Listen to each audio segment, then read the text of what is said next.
Hello, बच्चों. Let's see this question. The question says the magnetic field B inside a long solenoid is uniform and parallel to the axis of the solenoid and is equal to 10 raised to minus 2 Newton ampere per meter.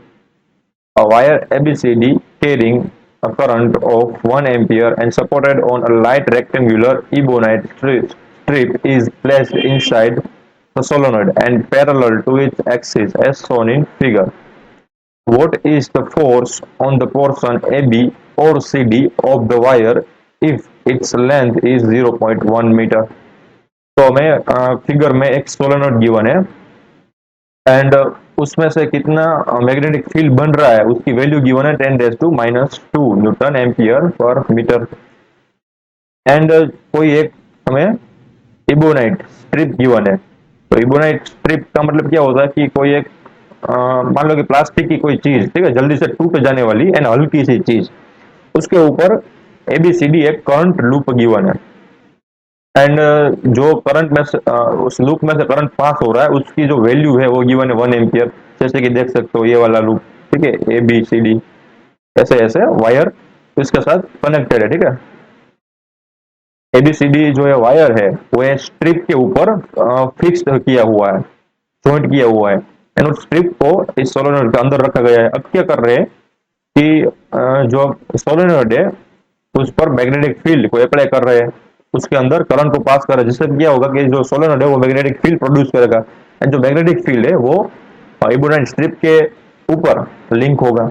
उसकी वजह से क्या करना है हमें कि जो AB length है, एबी लेंथ का वायर है, उसके ऊपर कितना फोर्स लगेगा वो फाइंड करना है। तो हम इस प्रॉब्लम में जो कि कंसेप्ट यूज करने वाले हैं, तो क्या होगा मैग्नेटिक फोर्स का, मैग्नेटिक फोर्स का जो कि होता है D F M is equal to I D L cross B. तो इसी कंसेप्ट का यूज करके हम फोर्स फाइंड कर लेंगे किसी भी एक लेंथ पे हमें फाइंड करने के, चाहे आप ए बी लेंथ पे फाइंड करो चाहे आप सी डी लेंथ पे फाइंड करो, हम ए बी लेंथ पे फाइंड करते हैं। तो जो ए बी लेंथ है वायर की उसमें से कोई एक डीएल स्मॉल एलिमेंट पहला तो चूज करते हैं। मान लो ये वाला स्मॉल एलिमेंट, देखो ये जो ब्लू वाला है ना वो अंदर की साइड का वायर है, उसका एलिमेंट है, सोलेनोइड का एलिमेंट नहीं है। सोलेनोइड का काम क्या है, सिर्फ मैग्नेटिक फील्ड को प्रोड्यूस करना और कुछ नहीं।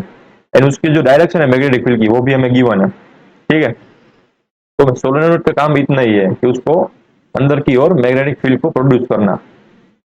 तो हमने जो ब्लू वाला है उसको डीएल लेंथ को यहाँ पर चूज कर दिया है एंड अब क्या है उसकी डायरेक्शन क्या आएगी। तो जनरली जो डीएल लेंथ है उसकी जो डायरेक्शन होती है वो करंट की डायरेक्शन में होती है। तो करंट इसमें एक्स डायरेक्शन में फ्लो कर रहा है मान लो, ठीक है। हमने जो कार्टेशियन कोऑर्डिनेट सिस्टम चूज की हुई है तो हम कन्वेंशनल कार्टेशियन कोऑर्डिनेशन चूज कर रहे हैं। तो जो ये वाली डायरेक्शन है वो एक्स डायरेक्शन मानते हैं, ये वाली जो डायरेक्शन है वो वाई डायरेक्शन मानते हैं एंड जो स्क्रीन से बाहर निकलने वाली डायरेक्शन है उसको जेड मानते हैं।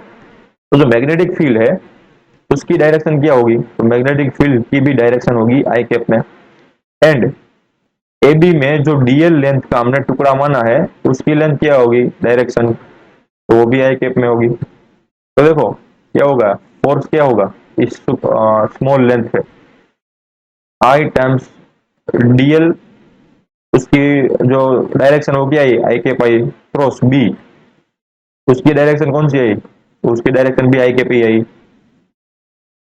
तो देखो ये तो सारे मैग्नीट्यूड है, उसको बाहर निकलते हैं आई टाइम्स बी टाइम्स डी, अब आई क्रॉस आई क्या मिलेगा, आपको जीरो मिलेगा, आंसर आया जीरो। इसका मतलब क्या हुआ कि पूरे के पूरे लेंथ में कहीं पर भी आप डीएल मान सकते हो, सारे के सारे डीएल आप चूज करके उस पर कितना फोर्स लग रहा है वो फाइंड करोगे तो अल्टीमेटली जीरो आएगा।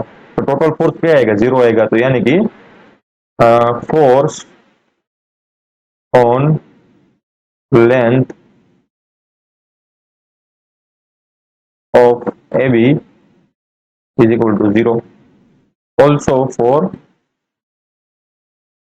फॉर सी डी, दोनों के लिए सेम ही, हमें सिर्फ ए बी के लिए फाइंड करना है, ठीक है। आप सी डी के लिए फाइंड करोगे तो भी जीरो ही आएगा। तो final answer of the question is that there is no force acting on A B length of the wire. I hope you understood it well. Best of luck.